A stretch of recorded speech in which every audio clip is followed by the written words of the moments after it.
அடுத்து அந்த மூலையில் உள்ள குண்டத்துக்கு கேட்டீங்கன்னா யவன அக்னின்னு பேரு. மேற்கு புறத்தில் இருக்கக்கூடிய குண்டத்துக்கு வந்து என்ன கேட்டீங்கன்னா கார்கபத்தி அக்னின்னு பேரு. அதே மாதிரி வாயு குண்டத்தில் இருக்கக்கூடிய அக்னிக்கு பாலாக்னின்னு பேரு. அடுத்து வடக்கு திசையில் இருக்கக்கூடிய குண்டத்துக்கு கேவலாக்னின்னு பேரு.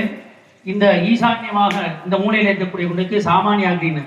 இந்த 8 அக்னியும் ஒன்றா சேர்ந்து பிரதானமாக இருக்கக்கூடிய சிவாக்னியில் ஒன்று சேர்க்குறாங்க.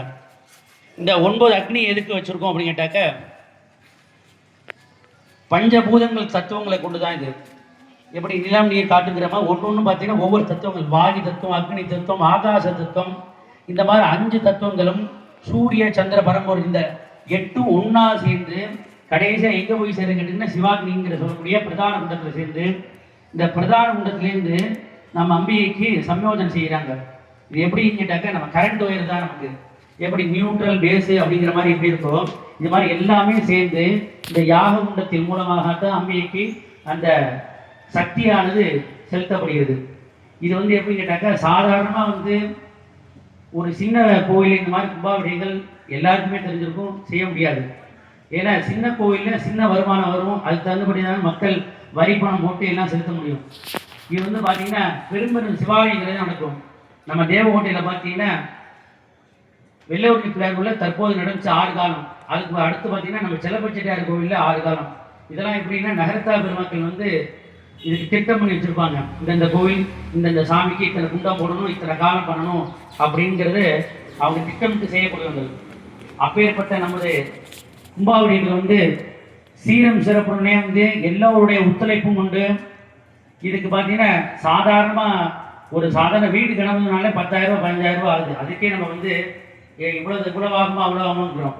இந்த கும்பாபிஷேகத்துக்கு பார்த்தீங்கன்னா நம்ம கோவிலில் வந்து வெள்ளைக்கல் போட்டதுலேருந்து எல்லா கோவில் சீரமைச்சதுலேருந்து இன்றைக்கி யாகசாலை இத்தனை பேர் இங்கே வந்திருக்க ஆச்சாரிய பெருமக்கள் பார்த்தீங்கன்னா இந்த முன்னாடி உட்காந்துருக்காரு. இவர் யார் அப்படின்னு கேட்டாக்க நம்ம தேவகோட்டையில் உள்ள எல்லா கோயிலும் சாய்பாபா கோயிலேருந்து எல்லா கோயிலும் கும்பாபிஷேகம் பண்ணவர் தான், அவரோட பையன் தான் வந்திருக்காரு. இவரெல்லாம் நம்ம கோயிலுக்கு வந்திருக்கிறதே பெருமைப்பட வேண்டியது. அடுத்து பார்த்தீங்கன்னா நீலாமங்கல்னு சொல்லிட்டு தஞ்சாவூர்லேயும் வந்துருக்காங்க. அடுத்து பார்த்தீங்கன்னா கும்பகோணம், அடுத்து பார்த்தீங்கன்னா இவர் திருநாகேஸ்வரம், அடுத்து பார்த்தீங்கன்னா பாண்டிச்சேரியிலையும் வந்துருக்காங்க, எலும்புங்கோட்டை. இந்த மாதிரி நமது தேவகோட்டையில 3 பிள்ளையார் கோயிலேருந்து வந்திருக்காங்க. கலங்காதுகிட்ட விநாயகர், சிரமணி விநாயகர், தீனா பிள்ளையார் கோயிலேருந்து 3 பிள்ளையார் கோயிலேருந்து வந்திருக்காங்க. அதே மாதிரி சாதகம் பார்த்தீங்கன்னா திருச்சி தாய்மான சுவாமி. இந்த மாதிரி ஒவ்வொரு க்ஷேத்திரங்களையும் ஏற்பாடு செஞ்சது நமது அண்ணன் வெங்கடாச்சலம் தான். அதே மாதிரி ஒரு விஷயம் என்ன அப்படின்ட்டாக்கா நம்ம ஒருத்தரை பார்க்க போகிறோம் பணத்துக்கு அப்படின்ட்டாக்கா ஒரு தடவை போவோம், பத்திரிகை கொடுப்போம், பணம் நாளைக்கு வாங்க அப்படிம்பாங்க. நம்ம 2 நாள் சென்று போனோம் அப்படின்னாக்கா சரி 2 நாள் சென்று சொன்னதுக்காக போவோம், அதுக்கப்புறம் விட்டுருவோம்.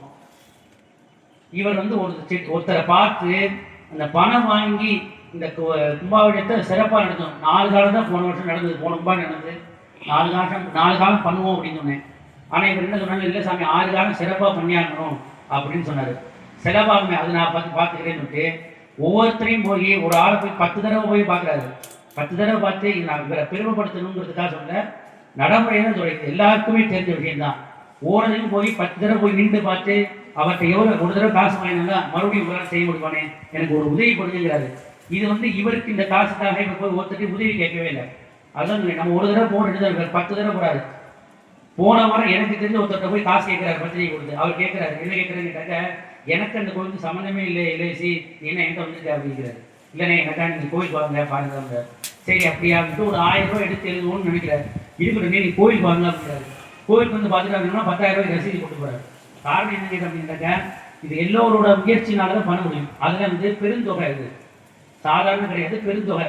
இந்த பெருந்தொகைக்கு அரும்பாடுபட்டவர்கள் எல்லாருமே இதோட ஒத்துழைப்பினால தான். அதில் என்ன அப்படின்னாக்கா இவர் வந்து நம்ம நகரத்தார் மூலமாக எல்லாத்தையும் போய் எல்லா பணம் வசூல் பண்ணி இந்த மாதிரி பிரம்மாண்டமாக பண்ண முடியுது. கும்பாபிஷேகம் பண்ண நான் 2 காலம் பண்ண நான் யாரும் 2 காலம் பண்ணின்னு யாரும் கேட்க போகிறது கிடையாது. ஆனால் நல்ல அம்பாளுக்கு பண்ணணும், 6 காலம் பண்ணணும்.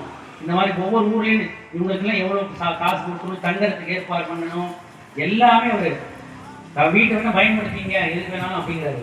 எல்லாருமே தான், இவர் மட்டும் கிடையாது, நம்ம தெருவாளர் எல்லாருமே வந்து எல்லாரும் ஒத்துழைப்போட இந்த கும்பாபிஷேகமானது சீரும் சிறப்பும் நடைபெற்று கொண்டிருக்குது.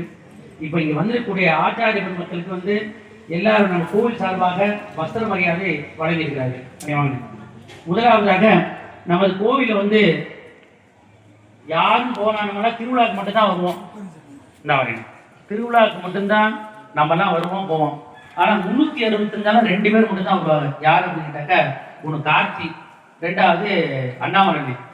இந்த 2 பேருனால கோவில் தினமும் வந்து ஆள் வந்துட்டு போயிட்டு இருக்காங்க. அப்பேற்பட்ட இந்த 360 நாள் பூஜை செய்யக்கூடிய கார்த்தி அவர்களுக்கு வஸ்திர வளமாக அண்ணே உட்காருங்க, நீங்க உட்காருங்க, வஸ்திர மரியாதை வழங்க இருக்கிறாரு.